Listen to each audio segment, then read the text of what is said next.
My name's Roland Oliphant. I am the Daily Telegraph senior foreign correspondent. I'm coming to you from our newsroom at Victoria in London. Natasha is our Moscow correspondent. She is joining us from Moscow. Tony is asking, this is one for you, Natasha, since you're there in Moscow. How do the Russian people feel about all this? Don't they have cost of living issues that concern them more? What's your take sitting there? Great question. So the cost of living is already one of the top, if not the top, concerns of people here. If you look at all of the recent opinion polls, but it's important to say that what people see in the West is quite different from what people see in Russia. If you turn on Russian state TV, you would, on the top of the hour, you would see news stories about the spread of Omicron. You might see the stories about the economy or what Vladimir Putin is doing today, but you're not going to see any news about a Russian military buildup. So the Kremlin has been very careful not to come off as an aggressor, as someone who wants to attack Ukraine. And obviously, people are pretty much concerned about their day-to-day life. And if you look at opinion polls, there is not an expectation of a war in Russia. That's what I would say.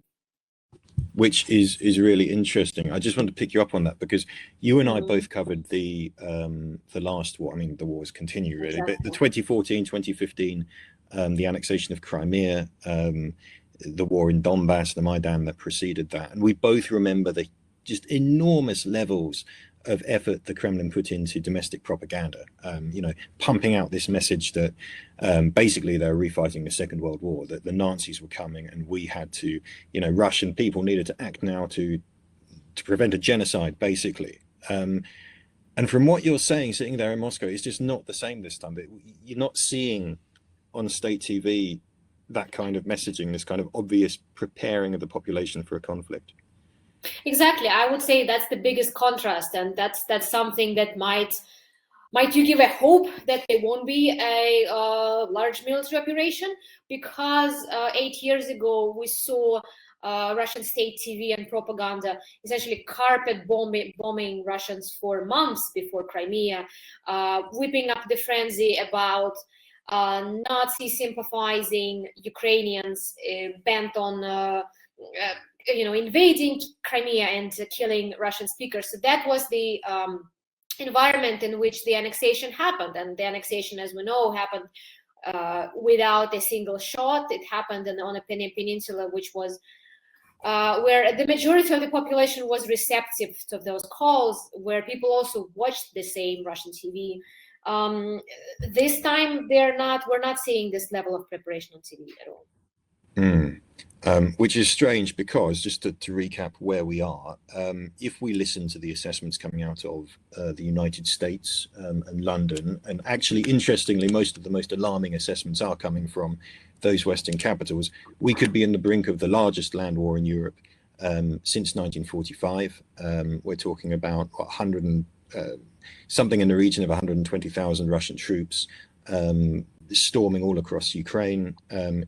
Immense carnage on the battlefield, for one thing, and huge shockwaves for the international security system if it goes ahead. But we're back in this guessing game, and one of the reasons I guess that we're having this conversation is that we don't really know what's going to happen. Which brings me to a question from Mark.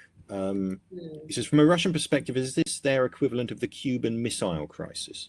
If Ukraine were to join NATO, this could mean all sorts of unpleasantness on their borders. So essentially, do the Russians feel that they've been pushed to respond to an unreasonable security crisis created on their borders by the Americans? And what do you think of that comparison, sitting there? I think also, if I remember the question correctly, it was something about how Russians feel, and I would like to unpack here how Russians feel about Ukraine joining NATO eventually. I would like to unpack that because as we know, Ukraine is not joining NATO. It's not on the agenda because of a separatist conflict. It's not feasible for Ukraine to join NATO in the next couple of years, and in the next several years. That's not on the agenda. So what we're seeing from the Kremlin, getting hot under the collar about a potential membership, to many people, both in Russia and abroad, this sounds like a reaction to an imaginary threat. And obviously, there are lots of things that Russians worry about. But I would say from recent opinion polls and from talking to people, what I can say is that NATO in Ukraine is definitely not a top priority. And also, if we look at history, we can see, if we don't even look too far back, if we look at early 2000s, we see that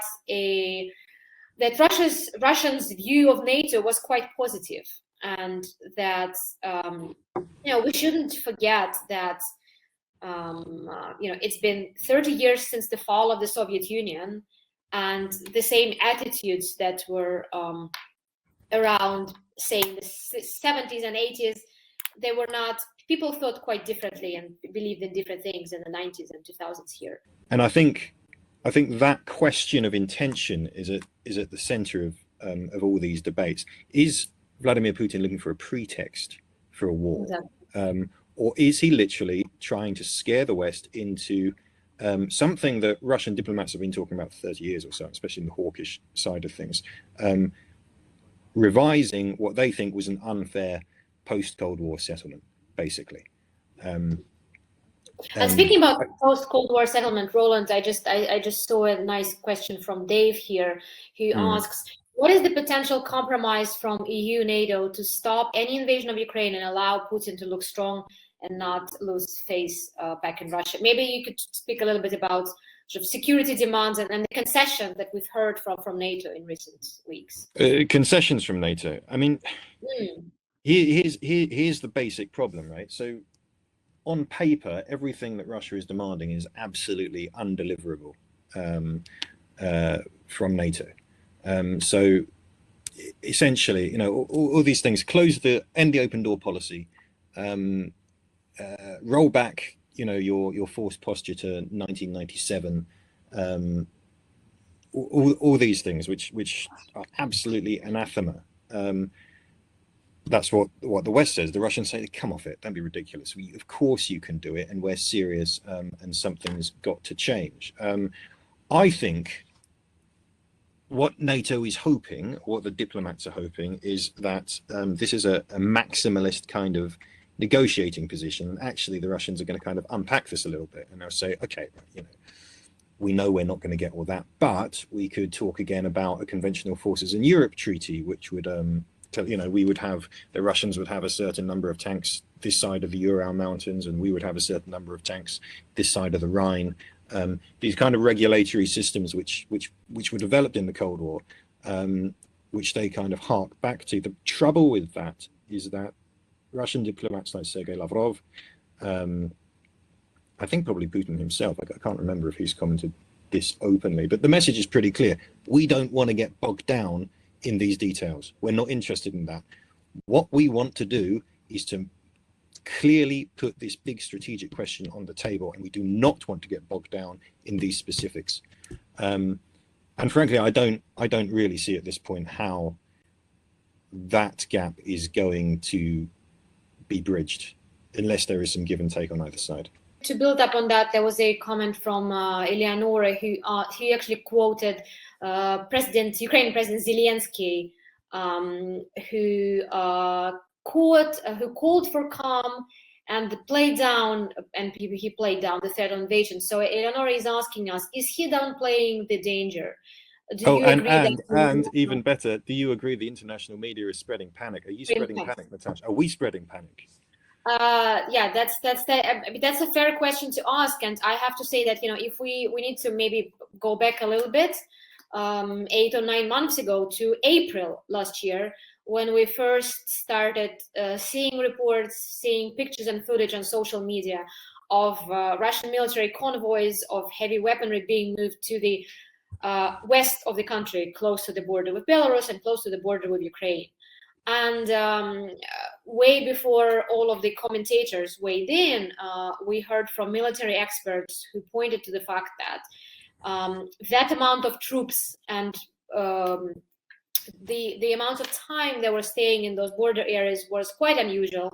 It was not consistent with any military drills that were announced, and those troops were not there for any military drills. We did not hear about that.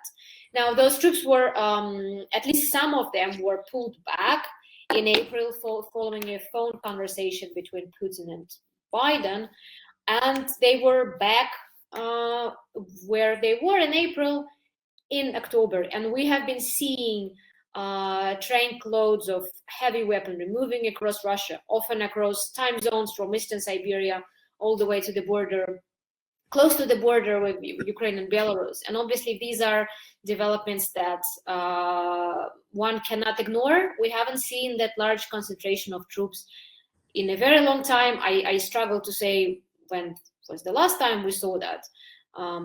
We definitely saw a large concentration of Russian troops around the time when Russian troops were seen and they made incursion into eastern Ukraine at the height of fighting in 2014 and 2015. Yeah. So yes, this is bigger, right? I mean, this is considerably bigger. I mean, the analysts talk about things called battalion tactical groups, which, as I understand, is a basic Russian fighting unit of about 800 to 1,000 men, which would be, it's kind of the principle of a corps, right? You have your fighting battalion with its associated logistics and air defense and artillery to make it work. So the analysts say during 2014, 2015, the actual Russian on the ground intervention inside Ukraine was maybe, I think, 5 or 6 of those. And they're now talking about 60 or 70 built up in the region of the Ukrainian border. So the scale of this, the scale is serious. I would add that the messaging from Moscow is remarkably consistent. And I think there's a lot of emphasis on kind of hybrid warfare, and we don't know what Putin's thinking and things like this. Well, actually, quite often the Russians, they signal their intentions and they say what they want in a way. They're quite, they can be quite sneaky about what they do at the tactical level, but it's been pretty clear. The demands are clear. There's basically 2 demands. We want concessions from Ukraine on the Minsk agreement. We want the Donbass conflict settled the way we want it settled in our interests. And we want a revision of the post-Cold War security settlement in Europe. And these are long-term demands that Russia has been seeking for a very long time. And if you don't do it, there will be military technical, God knows what that means, responses. And these are facts, right? So there probably is. I mean, I don't know. I feel like there is a certain amount of inevitable, stirring of panic that occurs when the world's press get on things. But yeah, well, I'm genuinely worried. Okay, I am worried. Are NATO border countries mobilizing their armed forces? Do you know, when we talk about mobilization, I find us talking a lot about a little bit like the First World War or something, and railway timetables and things like this, and who's mobilized and who has not mobilized and things like that. I think the answer to NATO's response, NATO is mobilizing slowly. It's not one of these First World War things where you have to give 6 weeks notice because the railway timetables have to change and all of this, and then suddenly you can't stop it.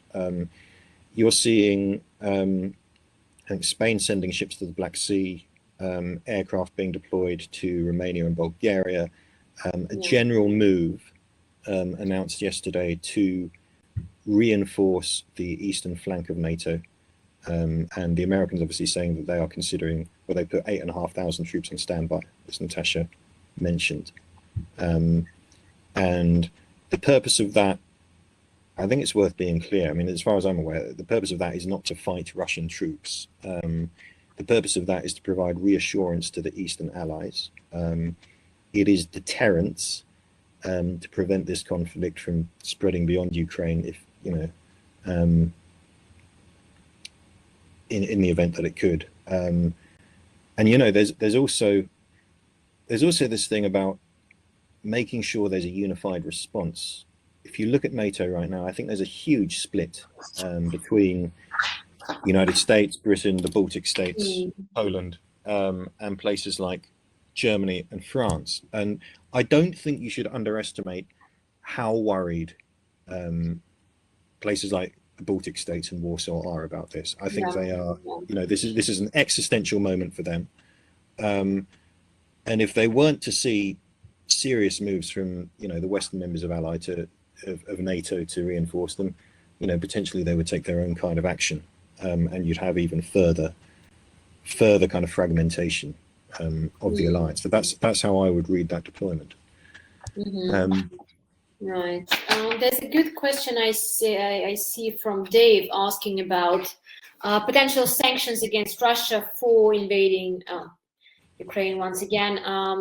Dave is asking, how damaging were previous Western sanctions against Russia on the ground? How were the general public affected? Would Putin be concerned by additional new sanctions? What do you think? One thing that made this escalation different from all of the previous times, I think, is the fact that both the EU and the US has made it very clear, and they have publicized their plans of what exactly they were prepared to do in terms of sanctioning Russian officials, parts of Russian economy, in case of an invasion. And there are different scenarios under discussions. They're all public. They're all available, from targeting Vladimir Putin to targeting key Russian banks, placing caps for Russian banks on having correspondence accounts in the West, in Europe and the US, which would greatly constrain Russia's financial institutions. I would say that we're in a quite different position now compared to 8 years ago, when Crimea's annexation was a complete surprise, and Western sanctions were quite unprecedented. Russia did not expect anything like that, and it had to improvise.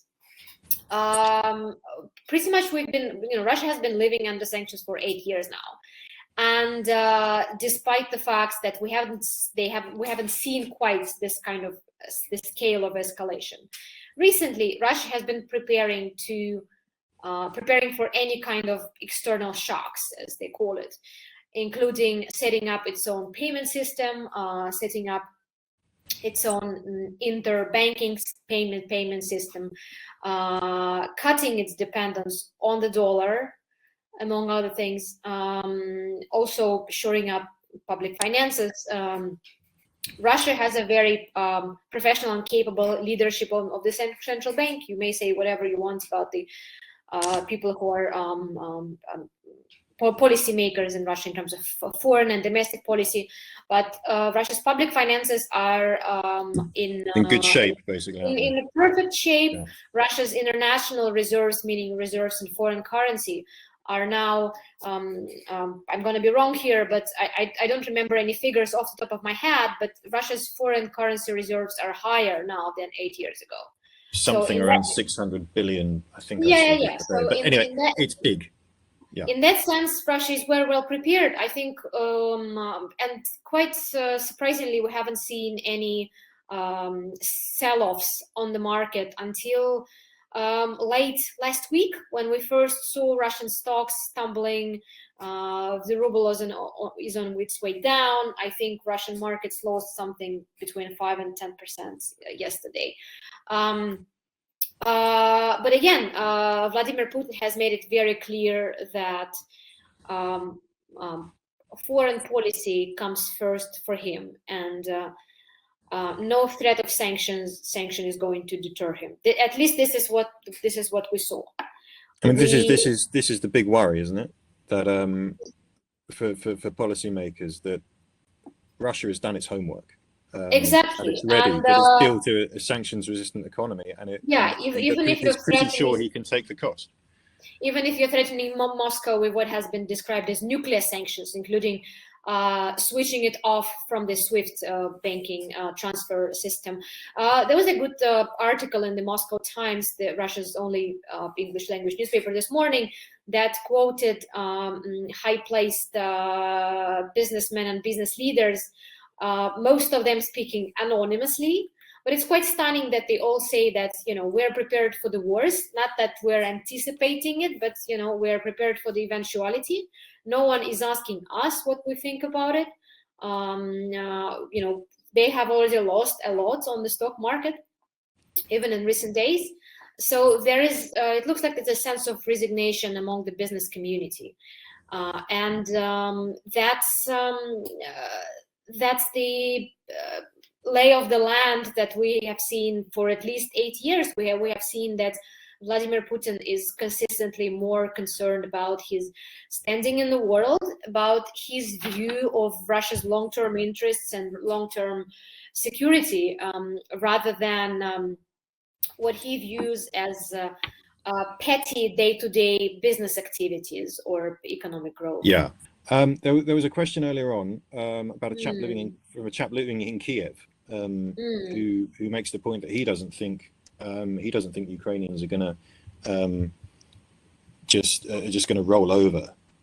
He says they're going to fight. And I must say, I know Ukraine a bit. We both do. We've reported there quite extensively. I would tend to agree with that assessment. I think this is one of the unknowns about Kremlin's strategy. Do they have a different assessment of public mood in Ukraine? Do they genuinely believe that actually there is a silent majority who would acquiesce to Russia arriving, and so on, or do they think they can handle insurgency, or have they completely miscalculated? I have no doubts personally about the motivation of and the sympathies and the views of the vast majority of the Ukrainian population. I want to be wary about getting into talks of predicting insurgencies and things like that. I would say that if you're going to talk about insurgency, you're talking about a lot of blood and a lot of civilian casualties, especially from what we know about how Russia deals with, counterinsurgency warfare, the way they did it in Syria and the way they did it in Chechnya. And the other thing I would point out at a tactical level on that is that eastern Ukraine does not have many forests and does not have many mountains. It is pretty flat and pretty open. There's not many places to hide. And when you think about insurgency warfare, in Eastern Europe, the partisans, you're talking about forests and things like that. So I don't know. I just don't. What do you make of that? Well, I think you made a very good point, is saying that we don't know if Kremlin may genuinely believe that they can just roll over, and which brings me back to 2014, 2015, when they expected to take Donetsk, Kharkiv, parts of Eastern Ukraine, essentially without a single shot, like they did in Crimea. And I think what we have seen in 8 years, and what I've heard from diplomats, is that there is, sadly and inexplicably, there is very little Ukraine expertise in the Russian government, probably stemming from a general attitude for Ukraine as, these are our neighbors. We know what they're like. We don't need to learn their language. They speak Russian. And there was this complacency that, they're just the same, as Vladimir Putin says, we are one people. So I think there is one of the dangers of this current conflict is that we don't know how good Moscow's intelligence is and how good their understanding is of the public. What Ukrainian public is like generally, and B, how much it has changed and how much the annexation of Crimea and the conflict in eastern Ukraine, how much it has turned people against Russia as it is, that it's not going to be a walk in the park. There's a question from Milan asking, given Wallace and Truss both due to visit Moscow, what should they signal to the Kremlin? And is there still a hope for a diplomatic solution? Do you want to take this one? Yeah, sure. Yeah, so Ben Wallace, of course, on the same time he was announcing he was sending weapons to Ukraine, invited Sergei Shoigu to London. Sergei Shoigu is the Russian defense minister. And to my surprise, Mr. Shoigu responded, but said the last time there was a meeting between British and Russian defense ministers, it was in London, so this time you should come to us, which I understand he's going to do. I'm not exactly sure when. I mean, what should they signal the Kremlin? I imagine they will try to send similar signals to the United States. They'll try to show there is no daylight between the United Kingdom and the United States and Ukraine on this. They will try to signal that the West is looking at this from a position of strength. But I suppose, and I would expect them to go there armed with some kind of proposal that seems to acknowledge, at least in some way, these great big security concerns that the Russians are talking about. Because I don't really see what would be the point of such talks without bringing some kind of olive branch, some kind of off ramp, right? So some kind of offer to say, okay, listen, we're hearing you about you feel insecure because of NATO expansion. Let's talk about it. Something like that. Because there's not really much point in, either side threatening one another. But then again, you can have these talks that end quite fruitlessly. We've seen the latest talks between Antony Blinken and Sergei Lavrov ended with, no breakthrough. They chatted about things, and they both agreed that they both have the same position. So, I mean, I'd be very surprised if it produced any kind of breakthrough. But, George Orwell is better than war. Shall we take one more or maybe two, and absolutely, yeah. Time for us to wrap up.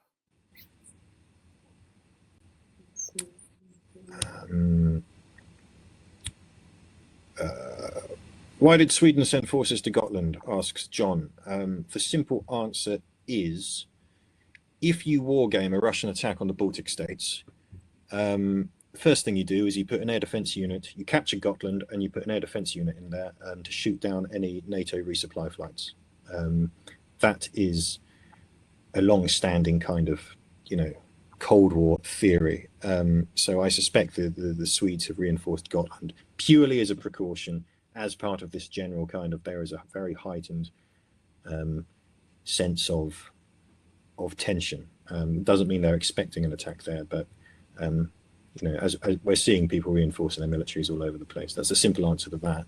Yes, I think as we I think are wrapping up our discussion, I think there's one point that none of us somehow has mentioned, is the fact that policy making and decision making in Russia in recent years has been increasingly about one man, and we're not even in a Politburo situation of the late Soviet Union when decisions were made by a group of several aging, often senile men, but there was a group of people. This time, all those decisions we have seen in recent years were made by Vladimir Putin alone. So, which makes it very hard to predict what happens next. Yeah. On that note, Natasha, thank you very much for joining us from Moscow. It's been a pleasure. Thank you, everybody, for sending in your questions. It's been really illuminating, actually, to hear from the readers, to hear kind of what. I wish we had more time to answer more questions, but I'm very grateful for what we have seen so far. It's been very interesting. Exactly. Thank you very much, everybody. Goodbye, and hopefully we'll see you soon. Thank you.